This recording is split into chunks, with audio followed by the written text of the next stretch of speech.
Il est 19h.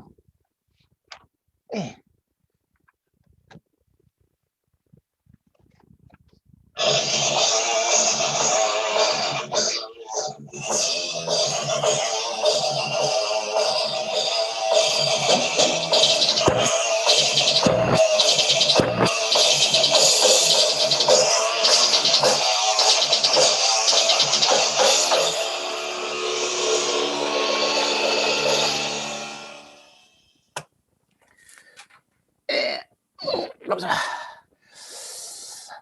Mesdames et messieurs, en direct du studio B, le News Desk. Bonjour ou bonsoir et bienvenue dans l'arène pour un autre épisode, le dernier de Webinaire Metal avec moi-même, Mike TMG, votre rendez-vous hebdomadaire pour tout ce qui est heavy metal. Si vous êtes sur YouTube, je vous invite, à vous inscrire au channel et à liker son contenu s'il vous a plu, bien sûr.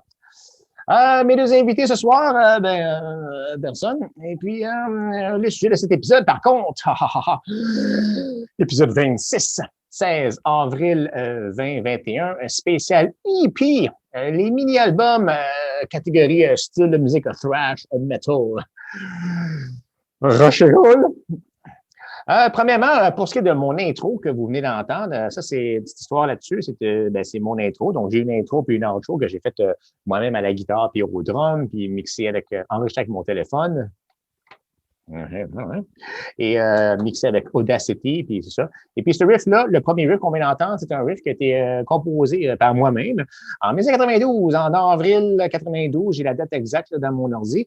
Et puis, c'est ça. Fait que je l'ai jamais utilisé dans une autre tune. Fait que c'est un riff qui traînait dans ma banque de riffs. Puis je me dis, pourquoi pas, tu sais, tant qu'à être rendu 25 ans plus tard, 27 ans plus tard, 28 ans plus tard, pourquoi pas? C'est mon riff. Alors voilà, c'était un petit historique. Et puis l'autre riff, le riff de outro, que vous connaissez un peu mieux parce qu'il a été utilisé plus souvent. Ça, c'est un riff qui a été composé récemment dans les derniers 2 mois, toujours avec moi à la guitare, moi au drum, moi à la prise de son, moi au mix, moi à la production, moi au mastering, et ainsi de suite.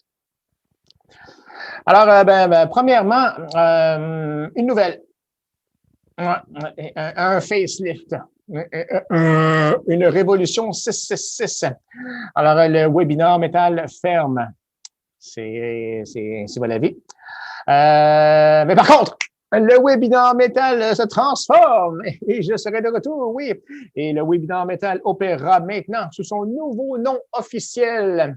Alors, à partir d'aujourd'hui, je ferai affaire sous le délicieux titre, l'universel titre et le légendairement reconnu titre Helter Skelter. Eh oui!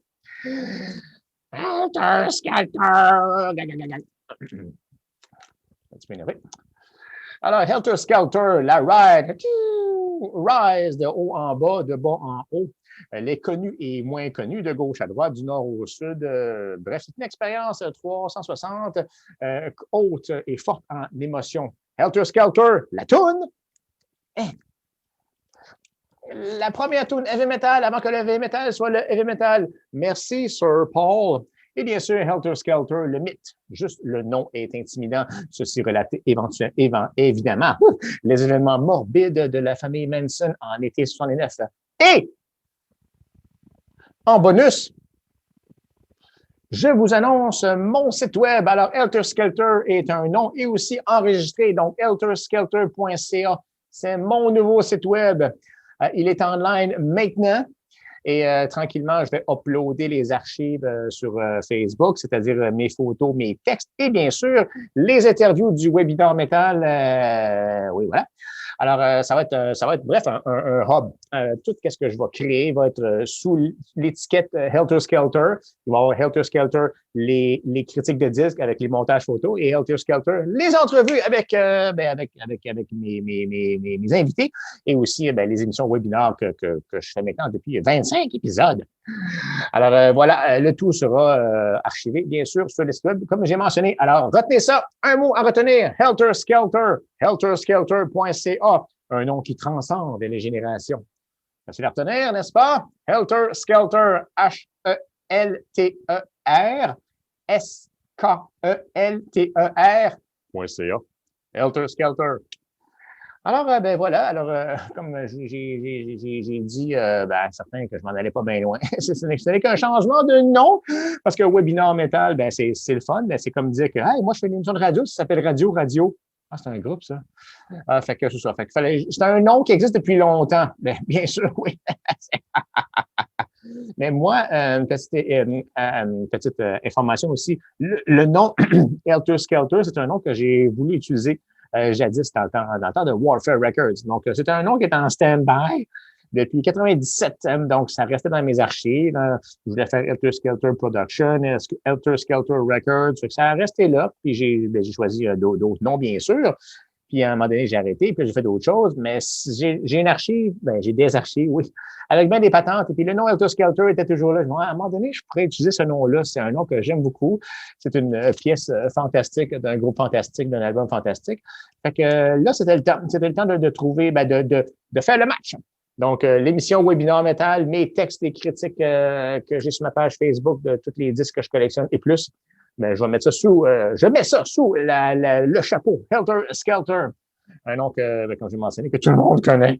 Et puis, si vous savez pas qu'est-ce que ça veut dire, je vous conseille d'aller voir sur Internet, justement, 1 pour la toune, 2 pour la ride et 3 pour le mythe de la famille Manson. Ceci dit, re-bienvenue à l'émission Helter Skelter. Mon nom est Michel Mike TMG et je serai votre hôte pour les prochaines émissions à venir, XYZ. Alors, nous sommes dans le News Desk. J'ai fait du petit décor. Alors, j'ai le meuble, il est là, il est hors caméra, mais il est là pareil. Et on a quelques chandails, quelques gilets. Comme ça. Alors, on a ici, oui, bien sûr, on a Holy Passion, oui, Samhain, Slayer, oui. Metallica, Garage Days, qu'on va voir tout à l'heure. Et aussi, c'est correct, Surf Nicaragua, un des meilleurs EP de tous les temps. Et d'ailleurs, EP, c'est quoi la différence entre un EP, un single, un album, un moyen long jeu, moyen jeu? Alors, un EP, ça vient de Extended Play. Donc, c'est un enregistrement en bas de 25 minutes qui comprend une toune, 2 tounes, 3 tounes, 4 tounes, qui inclut des nouvelles pièces. Des fois, il va y avoir justement des B-sides qui sont utilisés dans d'autres départements, dans d'autres territoires qui ne sont pas disponibles dans un autre territoire. Donc, par exemple, vous vous rappelez, vous savez très bien que les albums au Japon ont souvent, très, très souvent, une toune de plus. Alors, nous, on ne l'a pas ici en Amérique ou ni en Europe ou vice-versa. Alors, ça pourrait être utilisé justement pour faire un EP. Puis là, ils vont mettre du remplissage. Peut-être une toune de plus, nouvelle toune, une toune bonus démo, des tounes live et même certains remix. Ce n'est pas un single, parce qu'un single, c'est une toune fois 2 fois 3 fois 4, la même affaire en version remix ou en version démo ou autre. Donc, c'est ça un EP, un extended play, puis un album complet. Je vous apprends rien, c'est un album qui est complet. On va prendre une gorgée.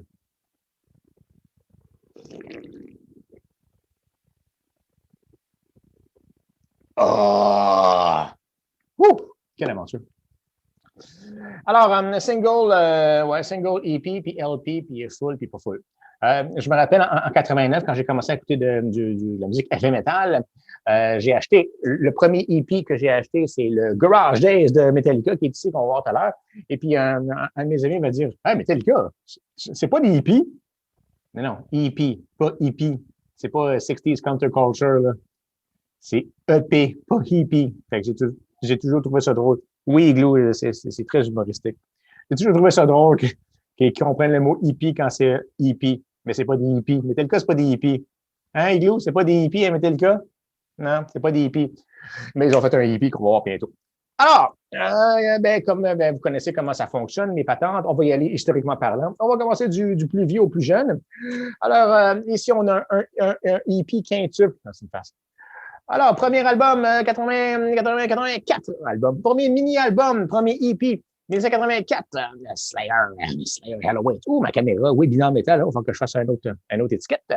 Alors, on met ça ici comme ça, oui. Ah non, on va le mettre ici comme ça. Oui. Slayer. Hanter la chapelle. L'image est comme pas très, très claire. Hein? J'ai pas beaucoup d'image. En tout cas, c'est Hunting the Chapel, vous savez c'est quoi? Psst! Hey, touche-moi à ça! Mon chat a cassé la lumière, je reviens, bougez pas, continuez à parler entre vous autres. Ouh, comme ça, on va rapprocher ça ici comme ça, oui. C'est-tu mieux comme ça? C'est-tu mieux comme ça? Oui, c'est ah, ben c'est ça, c'est la lumière. Alors, Slayer Hunting the Chapel, sorti en 83. En 84, excusez-moi, parce qu'en 83, c'est l'album Show No Mercy, bien sûr, qui est le premier long jeu, qui est plus trash et un peu power metal même. Mais avec Hunting the Chapel, c'est là qu'ils deviennent méchants. C'est qui va ouvrir, bien sûr, la porte au summum du speed metal agressif et dark. En 1985, Hell Awaits. Alors, un de mes choix, vous avez un gilet, laser, cassette, long jeu, reel to reel. Hunting the Chapel, le jour 1 pour le vrai Slayer. Là, voici, ouais. Ensuite, 1985. Oh, là, voici Glenn Danzig, Dieu. Après avoir été leader des Misfits, il a créé le groupe Samhain avec 2 albums et un EP. Le EP, le voici. Unholy Passion. Comme ça. Ben, j'ai pas l'original. Ben, ça, c'est un original. C'est-à-dire qu'il y a un original qui existe en 12 pouces, en 12 inch. Ça, c'est le CD Final Descent qui inclut le EP et aussi des tunes, le mini-album Final Descent. Alors, Unholy Passion, ben, c'est là que des expériences qui se font, parce que sur le premier album, Initium, c'est du black hardcore. Ensuite, sur ça, sur Unholy Passion, c'est un peu expérimental. Et puis, ben, finalement, le deuxième album complet, November Coming Fire, l'ultime, sorti en 86, qui a célébré récemment ben, son 35e anniversaire. C'est là qu'on a vraiment du trash rock, punk, ultra moche.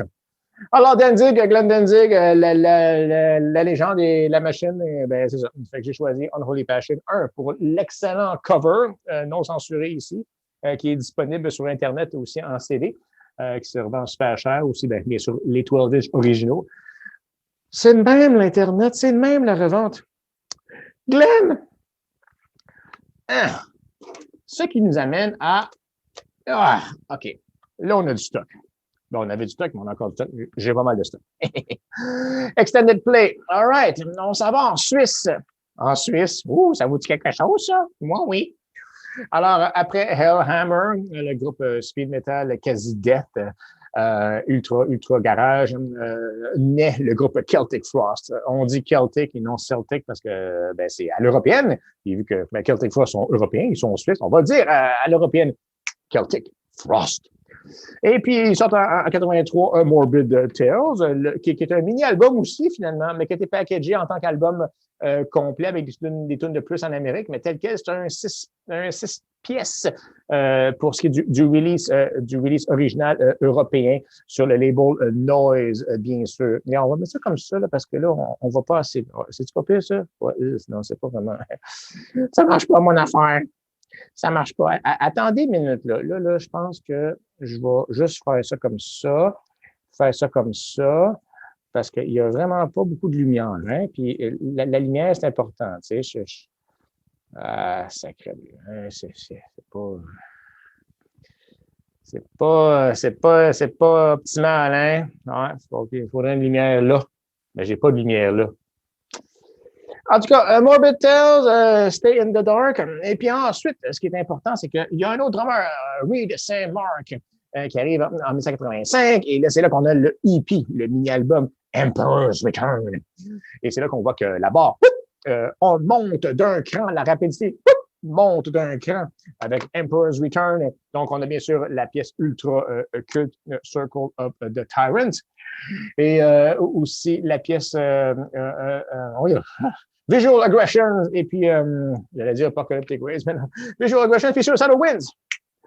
Alors, ben, M. Sandmark vient officialiser le trio Frost avec justement le EP Emperor's Return que nous avons ici. Et pas longtemps après, l'album numéro 2, finalement, ou l'album complet numéro 1, To Megatherion. Un de mes albums préférés, un de mes groupes préférés, et puis ben, To Megatherion avec une super belle pochette faite par M. Geiger, bien sûr, Giger. Et puis sur cet album-là, malheureusement, il manque un... Ben, c'est le meilleur musicalement parlant. Côté créatif, l'autre s'en vient, mais côté speed metal agression, this is it. Par contre, il manque un joueur bien important. Il manque M. Martin Eric Hain, qui va arriver dans un autre EP, le Tragic Serenade en 1986. Donc là, on a Tom Warrior, le line-up officiel et classique line-up. Tom Warrior, Reed St. Mark, Martin Ain sur le Tragic Serenade EP, que j'ai bien sûr ici en cassette. Avec bien sûr la pièce Dear Surfer, et puis Circle, Duotone, oui, et puis Return to the Eve, version jam. Mais Dear Surfer est la pièce ultime de speed metal, avec bien sûr le trio classique speed metal de Celtic Frost. Et ensuite, bien sûr, l'aventure va continuer avec le trio Immortel pour la création de l'album ultime. Tout dépend de mourir en 87. C'est pas un EP qu'on n'en parle pas. Et puis comme ça, ici, Admit One, OK, Joël Le Montagne, il se branche. Où es-tu? Aussi, waiting, OK, parfait. Alors, on va dire comme ça. Ici, de côté, de même, on tasse ça comme ça. Et que je fais? Ah! Bon. Et là, on était rendu où? On était rendu en 86. Le temps passe déjà vite. On était en 84, 5. Là, on est en 86. Mon Dieu. Ce qui nous amène, bon, on reste en Europe, on reste pas très loin de la Suisse, on va aller en Allemagne. Là où est-ce qu'il y a l'autre groupe speed thrash agressif, mesdames et messieurs, Creator. Et c'est là qu'ils sortent le, excusez, le EP A Flag of Hate. Ça, c'est un split. Ça, c'est l'album Pleasure to Kill avec A Flag of Hate en laser. Je l'ai en plusieurs configurations, mais j'ai pas Flag of Hate tout seul. Bref, Flag of Hate démontre un creator plus agressif et plus violent, avec la tune bien sûr, qui est devenue une pièce signature pour Creator. Puis après ça, on a l'album Pleasure to Kill, qui est le summum du speed metal. 86, bien sûr, est une année ultime pour le speed et l'agression. On pense bien sûr à la plupart de ces groupes-là, mais si on rajoute Possessed, Dark Angel, puis toute la patente. Mais pour ce qui est de Creator, Flag of Hate était la machine à to be reckoned with. Comment ça se dit ça? J'en ai aucune idée, c'est pas grave. Oui, Glue. To be reckoned with, comment on dit ça? Non, je sais pas, ben non, t'es un chat. To be reckoned with. Alors, Flag of Hate, il reste encore une ceinture ultime pour Creator. OK, les beaux. Et puis, on avance. En prenant, on prend une petite gorgée. Yeah.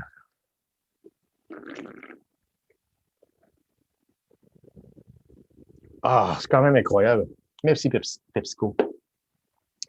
Là, il vient de sortir le Pepsi fait avec vrai sucre. J'en ai une coupe, ça. Fait que vous savez que ça s'en vient.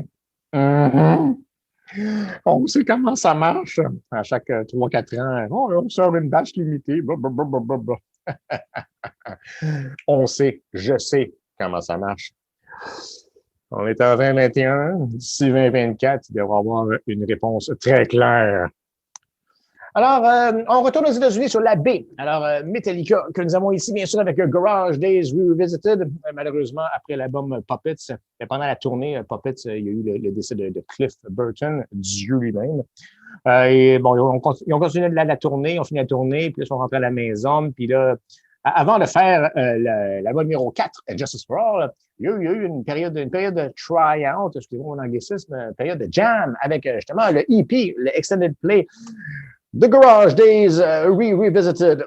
OK, alors ça, c'est, comme je disais tout à l'heure, c'est le premier que j'ai eu, parce que quand j'étais petit, j'avais pas assez d'argent. Alors, quand tu veux t'acheter une cassette, tu n'as pas assez d'argent, tu t'arranges avec qu'est-ce que tu as. J'ai pas pu acheter un album complet, j'ai pas pu acheter un Justice for All avec mon argent de poche. J'ai acheté Garage Days. Fait que moi, il fallait absolument que j'achète de quoi de Metallica. Ça, c'était en février-mars 89, avant le show en avril 89, le spectacle Justice. Mon argent était déjà placé pour ça. Il faut que je m'achète une cassette. Fait que j'achète Garage Days. Je suis un petit peu déçu. Mais quand même, ça m'a fait découvrir 5 nouveaux groupes avec des reprises, bien sûr. Fait que ça, ce EP-là, c'est pas j'ai. Alors ça, c'est le genre de EP que justement, c'est tous des covers. Fait que Metallica, ils viennent avec ça pour justement nous démontrer leurs influences. Leurs influences initiales pour qu'on puisse savoir qu'est-ce qui se passe dans le shop. Alors, moi, au début, je n'étais pas trop sûr c'était quoi. Tu sais, Helpless embarque, puis là, Small Hours, mais finalement, on découvre justement les groupes originaux qui sont des groupes NWBUM, donc le New Wave of British Heavy Metal, donc des groupes 78, 80, 82, 84, qui ont influencé Metallica à être du trash, justement. À partir de quel bord en 83? Alors, ben, moi, j'ai découvert ça, puis j'ai découvert bien des gros groupes. D'autres groupes grâce à ce EP-là. Et puis en arrière, ben, on a Last Caress et Green Hell. Alors, le lien qui est fait entre Glenn et Metallica, un amour qui va durer une bonne trentaine d'années et plus. Alors voilà. Alors, ben, j'ai la cassette en CD, en long jeu, en patente, ça aussi, parce que ça reste encore un de mes préférés, puis je spin souvent. Là, Joe, il marque des affaires. Qu'est-ce qui se passe? On va voir. Le spécial patente, on va voir. Hein? Ben, t'as manqué le début, Joe. En tout cas, tu regarderas le YouTube plus tard. Ceci dit, Extended Play, on a le Big Four. Là, on vient d'en mentionner un. En voici un deuxième. Ben, on en a mentionné trois. Deux. On a mentionné Slayer, Metallica. Voici Anthrax en 87. Un single, non pas un single, un single EP, parce que là, comme j'ai expliqué au début de l'émission, c'est plus single parce que I'm the Man, 87. Okay? On a trois fois la même tune, donc version normale, version censurée, puis version live, live, avec une reprise de Black Sabbath, Sabbath, Bloody Sabbath, et Caught in a Mall chez I Am the Law Live, qui sont des pièces, bien sûr, qui sont de leur album Among the Living, parce que c'était fait après Among the Living.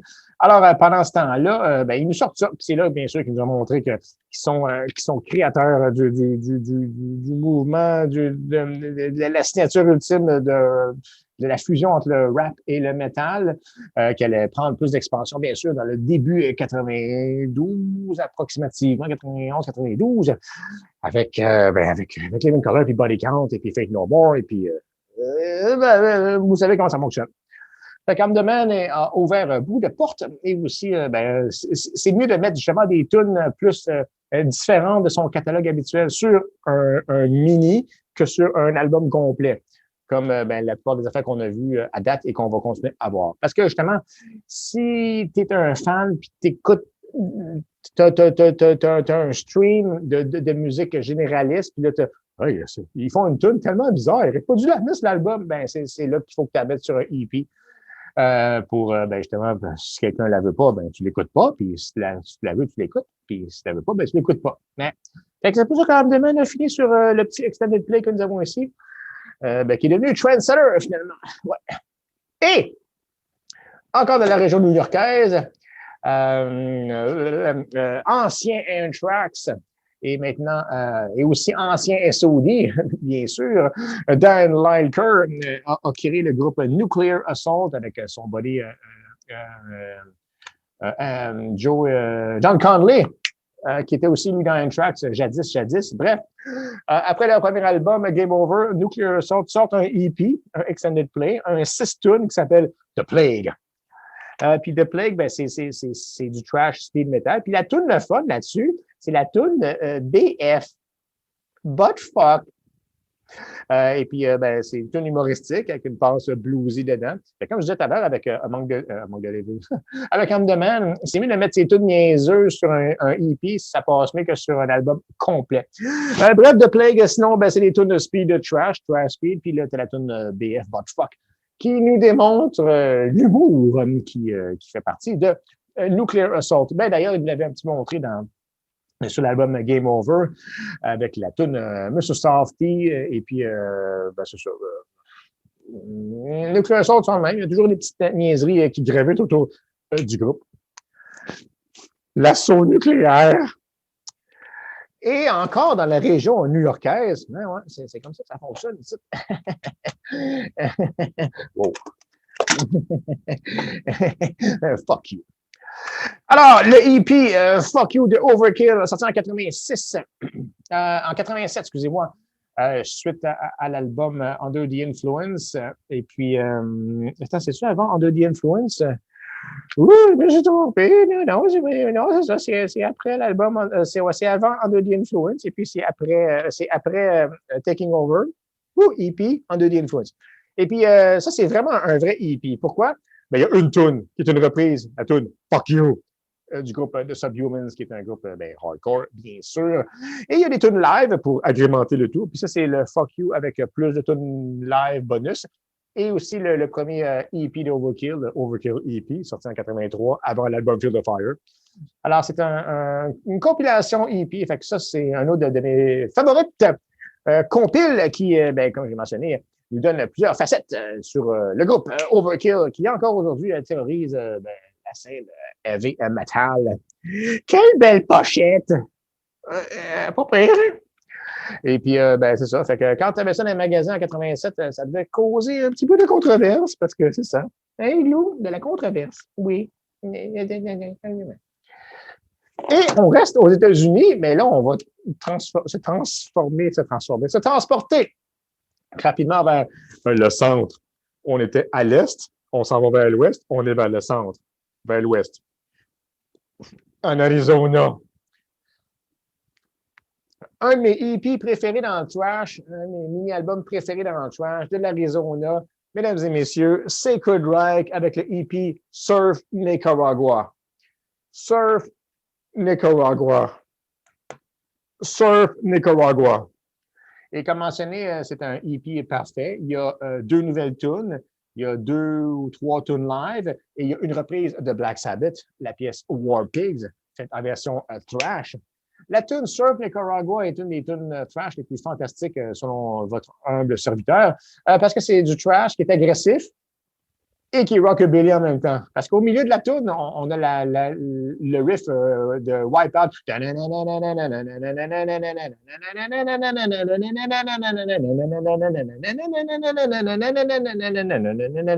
C'est un chanteur incroyable. Fait que c'est correct qu'ils font ça. Après leur album Ignorance en 87, ils ont fait ce mini-album-là, puis ensuite, ça a mutationné vers The American Way, un des plus grands albums de trash intelligent de tous les temps. Et justement, entre les deux, avec Surf Nicaragua, Sacred Reich nous démontre qu'ils sont en lead, en pole position. Ils font pas partie des Big Four, bien sûr. Ils ont toujours été on the side. Mais musicalement, ils sont supérieurs à la grande masse des bands thrash metal de l'époque. Et ils le prouvent avec Surf Nicaragua, la tune, le EP, la pièce One Nation est incroyable aussi. Et ensuite, bien sûr, comme j'ai mentionné, l'album de 1990, l'album complet, The American Way, le chemin américain. Fait que Surf, j'ai ça depuis bien longtemps, et puis j'ai le vénère depuis bien longtemps. Je les ai connus avec l'album Live, Live at the Dynamo, qui est un live 4 tunes, qui est la tournée de ça. Puis ensuite, j'avais acheté American Way, puis j'ai acheté j'ai acheté tout après. Et puis, fait que c'est correct, je les aime beaucoup. Malheureusement, leur dernier album, Awakener, The Awaken, pas The Awakener, mais Awaken, il n'est pas très bon. Fait que, après 25 ans, il y a un retour, mais le disque n'est pas fantastique. Mais bon, on a toujours Independent, puis Hill, puis American Way, puis Ignorance, puis Surf Nicaragua. Surf Nicaragua. On va faire un petit petit stop. On est en quoi? Ah, on est déjà rendu là. Une petite gorgée avant. Un PepsiCo, aide-moi. Wouh!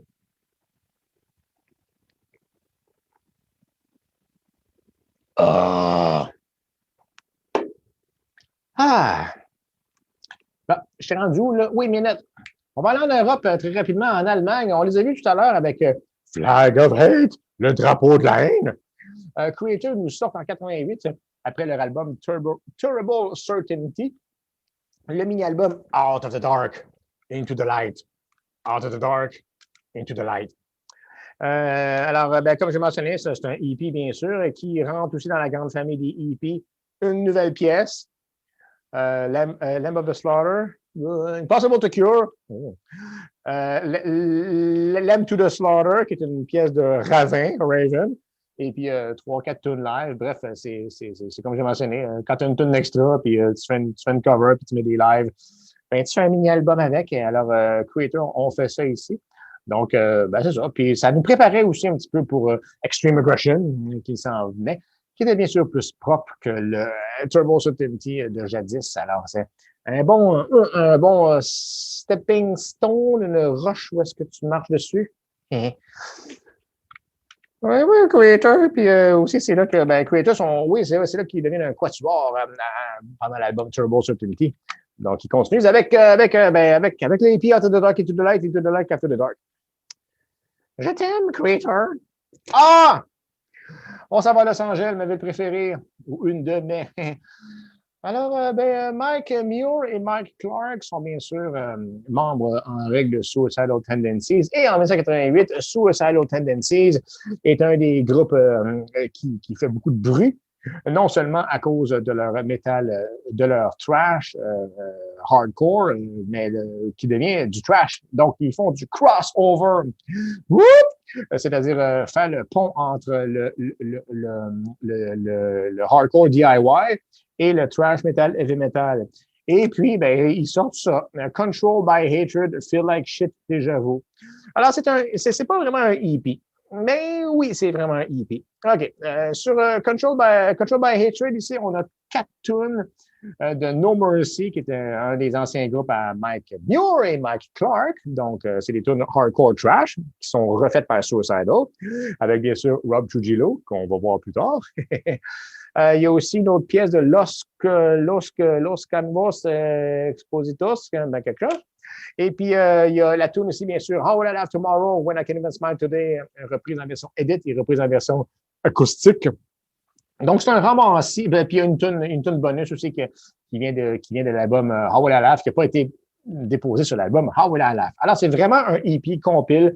Moi, je l'aime beaucoup à cause justement des pièces de No Mercy, surtout de la pièce Waking the Dead et puis Master of No Mercy. Moi, c'est le premier Suicidal que j'ai acheté au début. Et puis ensuite, ben, j'ai eu l'album Lights Camera. Et puis, ben, tout. Mais mes débuts, c'était avec Control by Hatred, Feel Like Shit, déjà vu. Puis déjà, le titre, il est le fun. On se demande, c'est quoi ça? Ben, c'est Suicidal. Venice Beach, man. V13, ST. Rob Trujillo. Ah! Et ensuite, 1980, on est en 89 avec Suicidal. On rentre dans les années 90. Dans les 90, ben, il y a des petits changements. Il y a moins de EP, mais il y en a quelques-uns encore. C'était beaucoup moins à la mode parce que, bien sûr, en 1990, le 91, le disque laser arrive. Fait que là, ben, le monde achète des CD, il achète plus des vinyles parce que le vinyle est retiré tranquillement du mainstream de la consommation. Puis la cassette demeure encore, vu que le Walkman est toujours la force pour se promener avec justement des écouteurs. Et tranquillement, la migration vers le digital. Bref, des EP, c'est beaucoup moins populaire dans les années 90. Mais il y en a encore quelques-uns. De l'Angleterre, c'est rare qu'il y ait un band britannique qui fait du trash. Mais là, aujourd'hui, on en a un. Zentrix, écrit avec un Zentrix. Alors, ça, c'est leur premier album, Shattered Existence. Okay. Pourquoi je le montre? Parce que c'est un digipack réédition. Puis dedans, il y a le EP. Il y a le EP Ghostbusters. Oui, comme Ghostbusters, le film. Alors, Zentrix ont repris la tune Ghostbusters en version trash. Puis moi, j'ai écouté ça à la radio, puis je trouvais ça génial, puis c'est génial anyway. Bon, j'ai pas l'original parce qu'il vaut super cher, là. Fait que je l'ai en tune bonus sur la réédition qui est ici.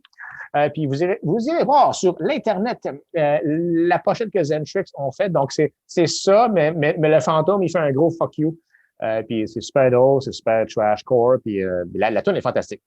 Donc, un jour, si vous voulez faire un cadeau, vous pouvez m'acheter le EP CD. Ouais, le EP CD de Ghostbusters de Zentrix, ça me ferait beaucoup de plaisir. Mais la pièce est excellente. Et puis, ben, c'est un EP de 3 tunes. Donc, Ghostbusters reprise, arrangement, plus 2 tunes extra. Un petit EP qui remplit, bien sûr. Comme j'ai mentionné, le but de son opération, c'est de faire des tunes différentes de l'album officiel. Parce qu'après ça, on sortit un autre album qui s'appelle For Who's Advantage, qui est super bon d'ailleurs, qui est plus trash. Un peu à la Secret Rock. Ouais. Zentrix. Hell to England. On revient sur la côte ouest américaine, dans la baie. Je ne parle pas du magazine, là, mais la baie de San Francisco. Avec un des bands qui aurait dû être dans le Big Four, donc ils sont dans l'autre Big Four, Testament, qui ont commencé avec le nom de Legacy. Les années 80, mi-80, fin 80, bien sûr, la trilogie ultime de Legacy, de New Order, Practice what you preach. Ensuite, Soulja Black est un petit peu plus aisé ou plus léger, tout dépendant. Et bien sûr, The Ritual qui est très, très léger. Mais, en 93, Testament nous ressort un petit jab. Return to the Apocalyptic City. Sorti en 93, toujours sur le Major Atlantic, bien sûr. Alors, ça aussi, c'est un EP parfait, dans le sens que on a 3 tunes live, non, 4 tunes live, Over the Wall, So Many Lies, The Hunting et Disciples of the Watch. Et la pièce ultime qui fait que j'ai acheté, c'est Reign of Terror, qui est une tune de Legacy, qui est une tune ultra speed. Bref, c'est une tune qui ne fit pas pantoute dans le testament de l'ère de Ritual. Mais ils l'ont enregistré officiellement sur ça. Alors, c'est Ring of Terror. Puis l'autre pièce, c'est une tune, un edit de Return to Serenity, qui est toujours bien le fun à écouter. Pourquoi pas, tant qu'à l'avoir. Mais juste pour Ring of Terror, ça vaut la peine. Ils l'ont reprise plus tard, mais ça, c'est la première fois qu'on l'avait en officiel, parce qu'avant, c'était juste en version démo. Et puis, une belle pochette sanglante qui démontre que Testament sont encore capables. Puis là, ils vont revenir pas longtemps après avec l'eau. Alors, Testament sans Alex Cornick, qui est pas mal plus aidé que le Testament Alex Cornick dans les années 90, bien sûr. C'était le début du tournant. Merci, Testament. Et des Big Four, nous avons l'autre. Alors, Dave Mustaine et Megadeth ont fait, bien sûr, la pluie, le beau temps et des albums cultes. Mais en 93, ils sortent, en 95, le temps passe vite. En 95, ils sortent le EP Hidden Treasures. OK? Et puis ça, c'est EP plus compilation. Alors, sur Hidden Treasures, on va sortir ici comme ça, on va le... C'est une compile, OK? Alors, on a No More Mr. Nice Guy, sorti, c'est une cover de Alice Cooper, sorti sur la bande, sur le film Shocker. On a la tune Breakpoint, sortie sur le film, je ne me rappelle pas lequel. On a... c'est écrit ici. On a Go to Hell, qui est sorti sur Bill and Ted's Bogus Journey. Angry Again, sorti sur Last Action Hero. 99 Ways to Die, sorti pour la trame sonore de Beavis and Butthead Experience que j'ai ici. Ça, c'est une affaire super rare. C'est un promo de la tune 99 Ways to Die avec Beavis et avec Butthead qui font le niaiser. Alors, j'ai ça. Ils aussi reprennent la pièce Paranoid de Black Sabbath qui a été ici utilisée sur la compile Activity in Black. Et puis, la tune Diadems qui est sortie sur Tales from the Crypt, Present Demon Night. Alors, c'est un film, je sais pas quoi. Et Previously Unreleased. La tune Problems, Sex Pistols, repris par Megadeth. Alors, ça, c'est une belle compile. Nouvelle tune. Puis ça, c'est un EP. Pour ceux que ça leur tente pas, ça leur tente pas. Pour ceux que ça leur tente, ça leur tente. Fait que Hidden Treasures, il y a quand même des affaires rares parce que, comme j'ai dit tout à l'heure, quand c'est des tunes bonus ou des affaires bizarres qui sont juste disponibles soit en Europe, juste disponibles soit au Japon, là, pour un prix d'amis, tu peux avoir tout ça sur le même disque.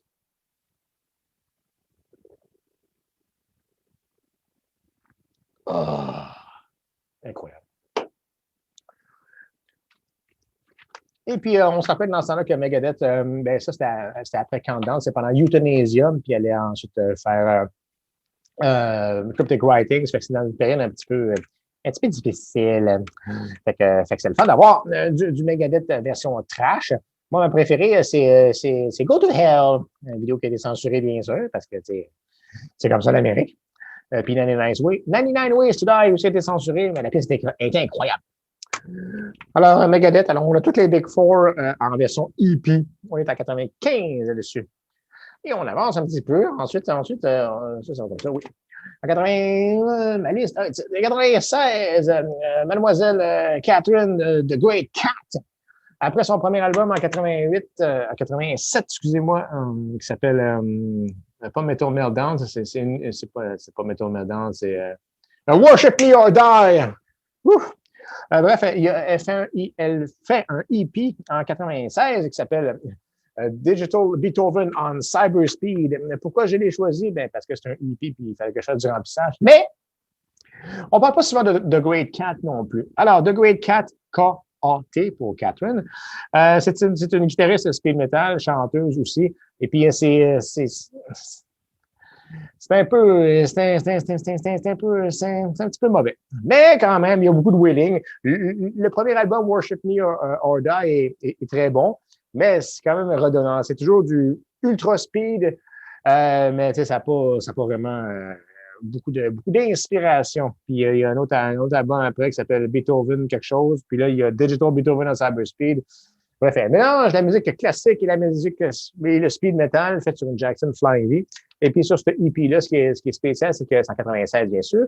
Il y a une partie ROM. Alors, quand tu crées ça dans ton ordi, tu vois, il y a un logo QuickTime, là, ici en arrière, là, blablabla. C'est ça. Puis il est même marqué Windows Compatible, Windows 95. Fait que ça, c'est le premier CD-ROM ou un des premiers, sûrement le premier, en 96, CD-ROM que j'ai eu. Fait que, je vais en parler à cause, un, de la musique et deux, c'est les roms, c'est pas tous les jours. Jadis.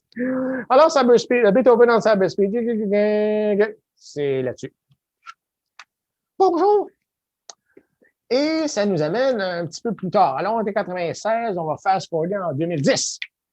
Ouais, 14 ans. Wouh!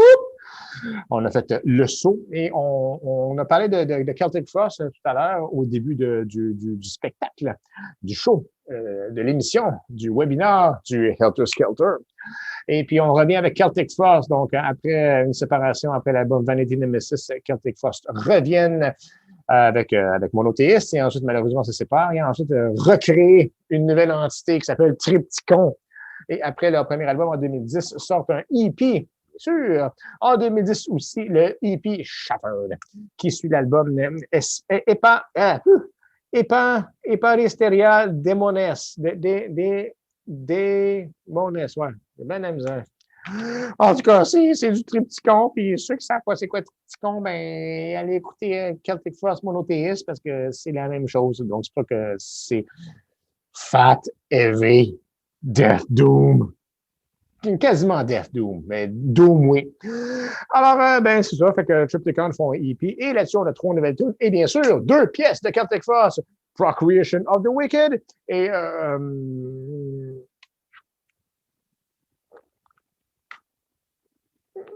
Circle of the Tyrants, et Dethrone Emperor, avec Nocturno Culto, le drummer de Dark Throne, dans le guitariste de Dark Throne, sur la pièce. Alors, les gars de Celtic Frost, Tom Warrior se tient avec les gars de Black Metal, 1349, puis c'est Triptychon! Et récemment, Triptychon ont sorti un CD-DVD qui est la suite, justement, de 2 tunes qui ont été créées, une en 87 et une autre en 2010, en 2006. Alors, c'est là qu'ils sont rendus, c'est comme ça que ça fonctionne. Tu sais. Tom Warrior, quand il sort du stock, ça peut prendre 15-20 ans des fois. Ouais, c'est ça, des esprits créatifs. Et l'avant-dernier de la soirée, il manquait, non, on les a vus ici, les voici, mais là, qu'un autre basement. Alors, Jason Newsted n'est plus là. On n'a qu'un Rob Trujillo. Et le plus gros groupe métal, en côté vente et côté popularité, Metallica, bien sûr, reviennent dans l'arène avec Death Magnetic, album super bon, surproduit. Il est vraiment bien trop fort, trop masterisé, trop. Et puis, il y a tellement de tunes qui ont été faites, qu'en fait, un EP, ouais, le Beyond Magnetic, le voici, le voilà, comme ça. Et puis, oui, il sonne aussi trop overdrivé que Death Magnetic. Mais les tunes sont très similaires, et comme aussi Death Magnetic, même exact, sont des pièces de 7 minutes, 6 minutes et demie. Fait que c'est ça. Fait que c'était des restants. Fait qu'ils ont dit, on a ça, on va le sortir, le monde achète n'importe quoi. Fait que le voici, le EP Beyond Magnetic, de la suite de Death Magnetic de Metallica. Alors, c'est ça. Et puis, on les voit comme ça. Oui, regardez comment ils sont beaux. Oui, c'est ça. Le côté, James. Et puis, les tunes. Alors, c'est ça. Alors, voici, c'était le spécial EP. Oh non! Et bien sûr, dans la série EP Extended Play, il faut mentionner, bien sûr, les dieux des EP. Un spécial de speed, trash metal et speed metal ne serait jamais complet sans, bien sûr, mentionner Venom avec leur série Assault. Alors, Venom en 85-86, malheureusement, il n'était plus vraiment dans la game parce que justement, Slayer, Metallica, Trax Exodus avait pris la place, mais ils sortent leur série Assault. Canadian Assault. En voici un ici comme ça, ma cassette Banzai, qui sonne tout croche parce que c'est Banzai. Alors, Canadian Assault, American Assault, French Assault, Japanese Assault, German Assault, Scandinavian Assault, et bien sûr, l'intrigant et l'énigmatique Congolian Assault. Alors, Venom font du remplissage, ou plutôt leur label, Neat Records, font du remplissage, fait qu'ils prennent des B-sides, ils mettent ça sur des tapes, puis ils mettent des tunes live, live Hammersmith, live in your back door. Bref, c'est ça. Fait que moi, j'en ai un, puis c'est celui que j'ai, parce que c'est sûr, comme j'ai dit, c'est des B-sides, puis sur les lasers, toutes les tunes sont là. Warhead, Women, puis les autres, Nomi Satanas, Welcome to Head Eye Hard, puis ça fait que ça fait, c'est du live à Hammersmith. Hammersmith. Alors, voilà ce qui conclut le spécial EP Extended Play. Ça a été bref et court, short and sweet. Ceci dit, mesdames et messieurs, je désire vous remercier chaleureusement de m'avoir syntonisé ici ce soir même. Sincère remerciement à mes deux invités, moi-même et moi-même. Je vous invite à faire votre pèlerinage sur les archives du canal YouTube. Le lien sera bien sûr dans la barre d'infos. Je vous invite aussi à vous inscrire au channel et à liker le contenu s'il vous a plu, bien sûr. Je vous rappelle que Helter Skelter, avec moi-même, Mike TMG, je n'étais pas prêt, sera de retour la semaine prochaine. Oui, même batteur, même chaîne. Et le sujet de la semaine prochaine, à vos papiers et vos crayons, artisan invité. J'ai un artisan invité, oui, la semaine prochaine. Un artisan all-star, mesdames et messieurs, le leader de BCI, Brave Concert International, Stéphane Bellul, sera avec moi pour une entrevue complète. Make heavy metal great again! Ouh, ma petite tourne d'intro, j'étais pas prêt, moi, là. Attendez. Oh, de quel côté ça va, ça? Ça va comme ça? Trash! Go! Ouais, quand même.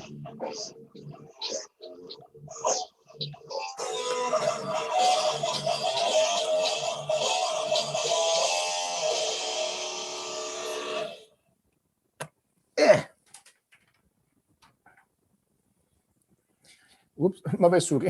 Merci, bonsoir.